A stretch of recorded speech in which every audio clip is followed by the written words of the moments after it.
Can I confess something to you? I'm very insecure about my color grading process. This video here got tons of views on my social media, and I got loads of questions about how I color grade my videos. And I just wanted to get into a ball and start crying, because to be honest, I don't really know what I'm doing half the time. I don't know what I'm doing! But I have shot videos for big brands paying me top dollars, made tons of videos for myself, and not once has anybody looked at my colors and gone, Ew! What the fuck? and the truth is, I shoot with an 8-bit color camera. But Camilo, you at least shoot in S-Log or HOG, right?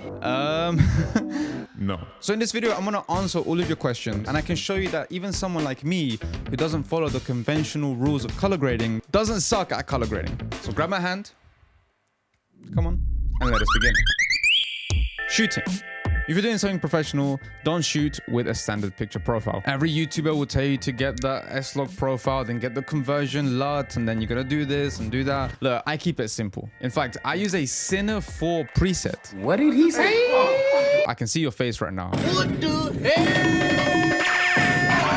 Oh my God. I'll put it in the description below, but these settings flatten out the image just enough so that I can make some errors in exposure. Even when I'm doing high quality production work, I just do this. All you filmmakers and colorists alike, You were the chosen one! I find that if I use S-Log 2, HOG, any of those, no matter how hard I try, those colors will get messed up. When I bring it into editing and I add the saturation and contrast, all the colors get pushed and pulled and you get artifacts and stuff. Okay, so why do I actually make these sins?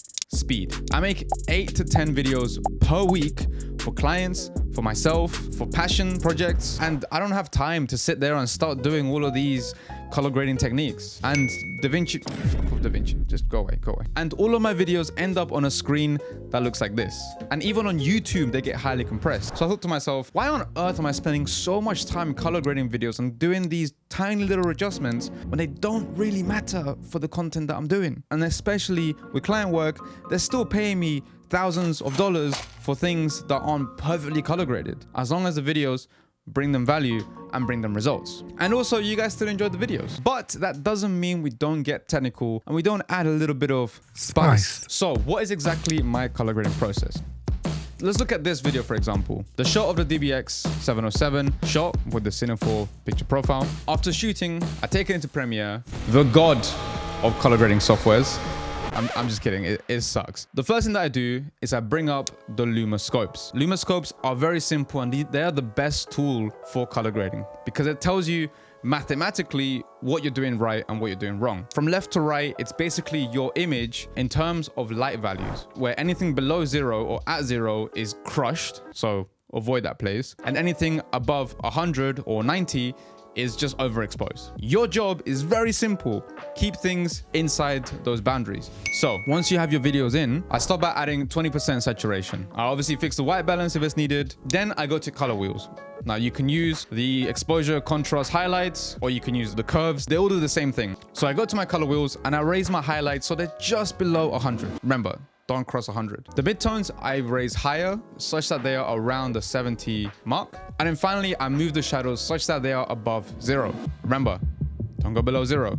Don't do it, I swear to you. And done, that's pretty much done. No, I'm joking. So this is your color correction. Don't forget that. So what I do is I go through my clips, I correct the colors, make sure they're good, because sometimes you might mess up. You might shoot underexposed, overexposed, wrong white balance. Fix the colors first, and then you add your LUT. And what does the LUT do? It adds vibes.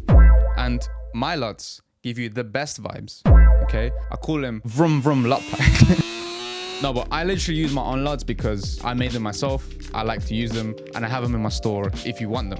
You don't have to buy them, I don't care. See that reverse psychology there? But if you do want to buy them, here's a 20% discount code. Okay, so I add an adjustment layer above all my clips that I have already color corrected, and then I add this LUT. Now the LUT, when you add it on, is crazy. It's like super powerful, super strong. But I just tone it down a little bit. And because the LUT affects the colors, you should go back to the clips and check that the white balance and the saturation and all of those colors look similar all throughout, if necessary. And that is all. Actually, that's not true.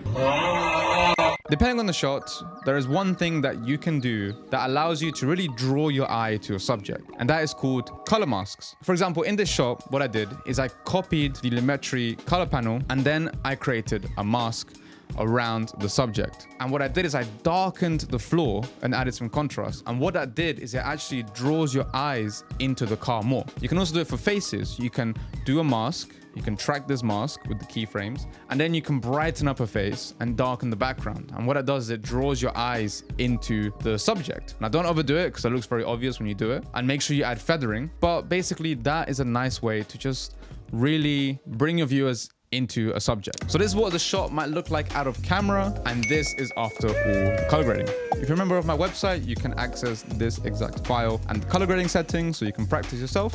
These shots I have on my Discord server if you want to access them. And you can apply this technique to any clip. But what happens if you go a bit too far in the filming and you actually overexpose your sky? Well, if you want to know how to do that, you can check out this video here where I literally fixed a blown out sky using Adobe After Effects. Thanks to everybody that supports me. I love you all, and I'll see you in the next video.